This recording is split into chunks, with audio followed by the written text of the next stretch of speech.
Hनुमान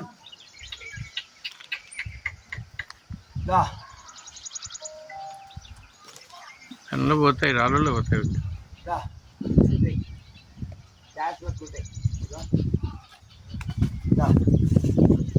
అన్నీ వెట్లే వస్తాయి.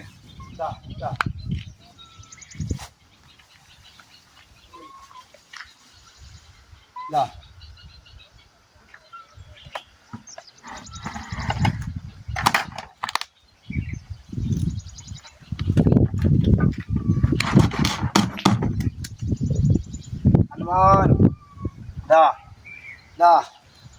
దాతలు సహకారంతో జామ పండ్లు, దానిమ్మ పండ్లు, అరటి పండ్లు అంటే దాతలు వారికి ఏది నచ్చితే అది ఇస్తూ ఉంటే తెచ్చి పెడుతూ ఉంటా. నేను గొప్ప కాదు. దానం అంటే స్వసాత్తగా సంపాదించి పెట్టింది దానం. కానీ ఈ దానం నేను చేయ దానం అలాంటిది కాదు. ఆ సంపాదించుకున్న వారు తెచ్చి పెట్టలేకపోతున్నారు. అందుకు వాళ్ళ సహకారంతో నేను తెచ్చి ఇక్కడ ముచ్చట్ల కొండలలో ఇక్కడ చెట్లు, పండ్ల చెట్లు కానీ ఏమే కానీ లేవు కాబట్టి ఈ వానరులకు వారి సహాయంతో ఇక్కడ అందిస్తున్నా. నేను అంత మాత్రమే.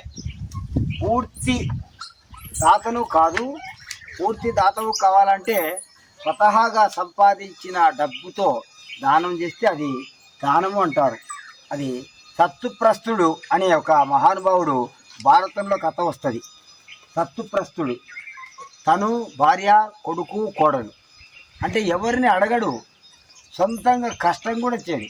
చేండ్లు పైన కోసిన తర్వాత పరిగా అంటే కింద రాలిన గింజల్ని ఏరుకొని వచ్చి వాళ్ళు జీవనం గడిపేవారు. అటువంటి వారిని పరీక్షించడానికి యమధర్మరాజు వస్తాడు. ఆకలి అంటాడు తిరిగి భోంచేసేటప్పుడు. అంటే ఎవరి వంతు వారు నలుగురు 4 వంతులు పంచుకొని తింటారు. ఆకలి అంటేనే యజమాని కాబట్టి తండ్రి ముందు తనలో ఉన్నటువంటి గ్లాసు గంజి యమధర్మరాజుకు మాయ రూపంలో ఉన్నవాడిని ఇస్తాడు. ఆయన అబ్బా ఆకలి ఇంకా అంటాడు. మరి తన బాధ్యత అయిపోయింది ఇవ్వమని వాళ్ళకి చెప్పడు. కానీ భార్య భర్తనే ఇచ్చాడు కదా, త్యాగం చేసి భార్య కూడా ఇస్తుంది. యమధర్మరాజుకి ఒప్పుకోడు. అబ్బా ఆకలి అంటాడు. అబ్బా తల్లిదండ్రి ఇచ్చారు కదా, నా వంతుగా నేను ఇస్తాను. కొడుకు ఇచ్చాడు. కొడుకు ఇచ్చిన కూడా ఇంకా ఆకలి అంటాడు. ఇంకా ఆకలి అంటే ముగ్గురు ఇచ్చారు కదా, కొడుకు కోడలు కూడా మరి వాళ్ళందరూ ఇచ్చినప్పుడు నాదేంది ఉంది వాళ్ళ నుంచే కదా నేను అని కోడలు కూడా ఇస్తుంది. అట్లా నలుగురి ఆహారం ఏరుకొచ్చి పరిగెలో చేన్లలో రాలిన గింజలు ఏరుకొచ్చి భత్యంగా వండుకొని గంజి తాగేవారు కూడా దానం చేశారు. అది త్యాగ దానం అంటే అటువంటిది. ఇది ఎవరో ఇస్తున్నారు, నేను తెచ్చి పెడుతున్నా. కానీ వాళ్ళు రాలేకపోతున్నారు కాబట్టి ఆ ధనికులు వాళ్ళ సహాయంతో నేను తెచ్చి ఇక్కడ అందిస్తున్నా. కాబట్టి ఈ పుణ్యంలో వారికి ఉంటుంది, చెత్తిన వారికి ఉంటుంది, ప్రోత్సాహం చేసిన వారికి ఉంటుంది. కాబట్టి ఇది కూడా ఒక రకమైనటువంటి దానమే వస్తుంది. కానీ ఇలాంటి సేవ కూడా చేసేవాళ్ళు కావాలి కదా, ఇచ్చేవాళ్ళు ఎందరో ఉంటారు, తెచ్చి పెట్టేవాళ్ళు కూడా కావాలి కదా. కాబట్టి ఆ రకంగా చేయటం అనేది ఒక గొప్ప విశేషం. ఈ అడవిలో ఉన్నటువంటి మూగజీవులైనటువంటి వానరులు ఈరోజు కడుపు నిండితే రేపటి గురించి ఆలోచించవు, ఇక తినకూడదు తినవు. రేపు సంగతి రేపు మనమా ఈరోజు కాదు 3 మనమండ్ల వరకు ఉన్నా కానీ ఇంకా కొంచెం కావాలంటారు. కాబట్టి ఇటువంటి సేవా కార్యక్రమానికి నేను చేస్తూ అందరిని చేపిస్తూ వారికి ప్రేరణ కల్పిస్తూ ఈ కార్యక్రమాన్ని నేను చేపట్టుకొని నా జీవిత అంత్యకాల దశ చివరి దశలో ఈ యొక్క నిర్ణయం తీసుకొని అందరికీ ప్రేరణ చేస్తూ ఉత్సాహంతో ఈ కార్యక్రమాన్ని చేస్తున్నాను. జై శ్రీరామ్. అందరూ ఇలాంటి దాతలు కూడా ఆయుర ఆరోగ్యాలతో ఉండి సకల సంపదలతో ఐశ్వర్యాలతో ఉండాలని కోరుకుంటూ ఈ కార్యక్రమాన్ని చేస్తున్నాను. అందరితో పాటు నేను కూడా ఉండాలని, ఆ కుటుంబంలో ఈ ప్రపంచంలో ఉండ కాబట్టి నేను నా కుటుంబం కూడా బాగుండాలని, వారు వారి కుటుంబం బాగుండాలని, లోకా సమస్త సుఖినో భవంతు యొక్క సూక్తిని బట్టి ఈ కార్యక్రమం చేస్తున్నాను. జై శ్రీరామ్. ఈ వీడియోని ఒక్కటి కట్ చేసి నాకు పెట్టు స్వామి, ఒక్కటిసారి ఇంకా నిత్యమే తీసుకో. కానీ పెట్టు, నా వీడియో ఏం మాట్లాడకు. ఎంత ఓపికగా కష్టం చేసుకుంటూ కూడా నా బండి బాగలేదు, దారి బాగలేదంటే వెంటనే బండి తీసుకొని వస్తాడు మహానుభావుడు. కానీ అట్లా కూడా వాళ్ళు అర్థం చేసుకోవడం ఏం చేయాలి అంటే వచ్చినాయి.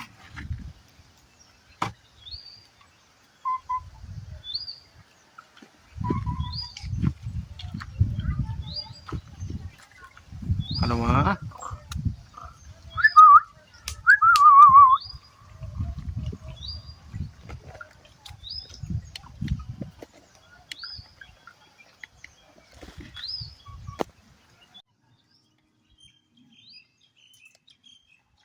ముప్పై 35 నిమిషాలు పట్టింది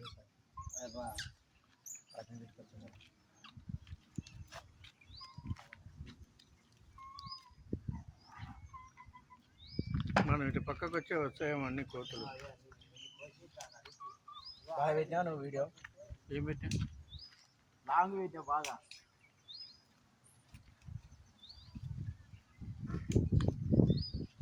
పిల్లలు వస్తున్నారా స్వామి? కంప్యూటర్ నేర్చుకోగా పిల్లలు వస్తున్నారా అని? వస్తారు, నేర్చుకోవాలనుకున్న వస్తారు. నేర్చుకోవచ్చు మనకున్నే ఉంది కదా. ముందర వీడియో తీసుకుంటున్నాం ఎనికి ఇది కదా, వెనక్కి చేసుకుంటుంది. చేతిలో